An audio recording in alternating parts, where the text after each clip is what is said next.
Fury from the Deep is easily the best base Under Siege story that I've experienced from my journey through the classic series so far, and possibly the best episode that I've seen up to this point. It's really unfortunate that this episode didn't survive the BBC's junking period because everything in this story plays so well, and I just wish that I could have seen it. But like I said, it does play really well as an audio, without any visuals whatsoever, which I think is at least a partial testament to the strengths of this story. And I don't want to get caught up on that because my point is that it's so good that it makes me really want to see it, but it's still excellent in audio form, and the surviving footage from this episode is really good. If you haven't heard this one, the basic premise is that the Doctor and company land on a beach and quickly end up on an oil rig, and the threat of this episode really is seaweed and foam. Now, if this is the first time you're hearing about that premise, it probably sounds rather silly because, let's be honest, it is. Seaweed and foam, it's incredibly silly, and is one of the silliest ideas Doctor Who has done, yet it is pulled off so well that this episode stands out as pretty much a classic in my eyes. The reason I say pretty much a classic as a qualifier is that I've only heard this one time, and as great as it is, I always hesitate to immediately praise something without having some time to think about it and revisit it and become more immersed with it. But I will say that this one is really good. I think my favorite thing about this serial has to be the music. I really do absolutely love this music. I don't know if it was composed for this episode. I know Classic Who didn't always do that, but regardless, this music is really good. It's so strange and bizarre, and it's creepy and engaging and mysterious, and it just works so wonderfully in this episode. I don't usually come away praising Classic Who music, but occasionally I do, and this is one of those times. In fact, I think that might be my favorite music from the classic series so far. It's just that good. And I do have to acknowledge, yeah, I said that exact same thing in the last story because I thought the music in that one, particularly right at the beginning, was really good. I still stand by that. That is really good music, but for me, this works even better in immersing you in this world and in this story and in setting a tone and style for Fury from the Deep. And the music really does add to this silly premise of the monsters, and the heartbeat that we hear throughout, mixed with this wonderfully unique score, just makes for a perfect blend to maximize the tensity of the situations and just completely sell the seaweed and foam as a legitimate villain.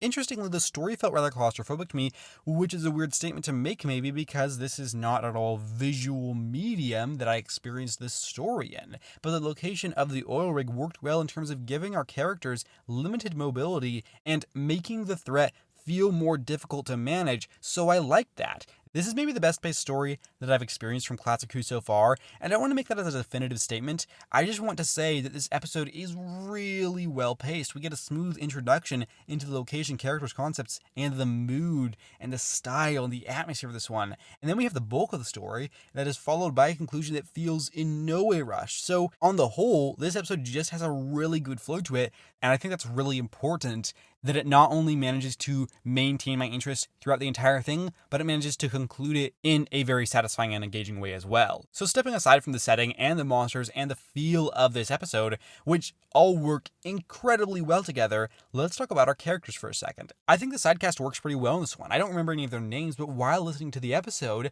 I was engaged in the situations, like the two that are married. I thought that was a nice little touch and helped to add a little bit of a dynamic that felt a little bit different throughout the story. I think it's basically second nature for me to throw compliments at Patrick Troughton for his performance as the Second Doctor, and once again, he's really great. I don't think I really have to say why, but I suppose I will anyway. He's just endlessly entertaining, but in serious situations, he manages to sell the hell out of the danger and the seriousness of whatever situation he's put in, even if it is seaweed and foam. So in this one, he does exactly that, and when the actors take the material as seriously as he does, that it allows for us to take the material seriously too, because if he wasn't, then this episode wouldn't really work. So yeah, really loving this Doctor. Also worth noting that this episode is the first appearance of the Sonic Screwdriver, making it quite notable in that regard, as most Doctors do have their own unique Sonic. So yeah, that's worth noting. Jamie's interesting because as much as I really like him, it's been hard for me to actually pinpoint specifically why I like him. And I think I've managed to mostly figure that out, and there's two main reasons,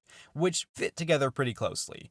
The first of which is, I think, just down to the charm that Fraser Hines brings to the role. And it's not a traditional charm, it's more like a unique breed of being confident even when he's confused at the situation, and of taking things seriously in a way that just brings out this almost playful kind of comedy, often between him and the Doctor, of course, which ties into the second main reason, which is just the amazing chemistry between Fraser Hines and Patrick Troughton.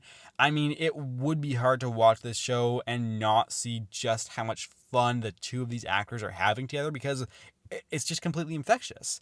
And I mean, in the span of just over a season, these two have become one of my favorite Doctor and companion duos just because they're endless amounts of fun, and I think that's a testament to the quality of their performances and to the characters on the whole. I'm actually going to give you a spoiler warning now. If you don't want to know anything about what happens later in this story, feel free to skip to the time as shown on screen. With that said, let's continue. So it would be unfair to talk about these two just by themselves because they are actually traveling with someone else, which brings me to Victoria. Victoria makes her departure in this serial, and I had said last time that I wanted to see more of her and that I wanted to see her get to do more, and while I do still wish that had happened, the more I think about Victoria and her exit and her journey overall, as much as I would have preferred her to stay longer, I do like it. It's interesting that we have a companion that ultimately never fully finds her place in the TARDIS. She never settles down because this kind of dangerous life just isn't her speed, and she really doesn't want that. So she's doomed not to travel with the Doctor and Jamie. It's ultimately rather sad because Victoria is nice, but this life just simply wasn't for her. And while it's a shame that she had to go, and I can safely say she will be missed by me, I understand why. And I get it, and I know that this is what is best for her. And I did feel that her exit from the story was appropriately set up and believable when it did happen. And the way it is set up actually added tension to the story because for a while I thought, oh no, what is really stopping them from killing her off? You know, she's in a dangerous situation, and I think I heard that this was her last episode, and it's being set up that this life isn't for her because it's too dangerous. How tragic would it be if this is her end? Mercifully, she survived and got to have a much quieter exit than that, which I am thankful for, although that is not to say that her dying would have been a bad choice for this story. So yeah, I like Victoria and I will miss her. Overall, this is an extremely strong story with really well built tension and a wonderfully dour atmosphere. This probably reads as Classic Who's creepiest entry of the ones that I've seen so far. Our whole cast is on fine form and helped to sell this episode as something to take seriously. I will say this is my favorite Classic Who serial up to this point, and I really thoroughly enjoyed this story, and I'm going to give Fury from the Deep a rating of 9.25 out of 10. If you join me again this coming Sunday, I will be reviewing The Wheel in Space.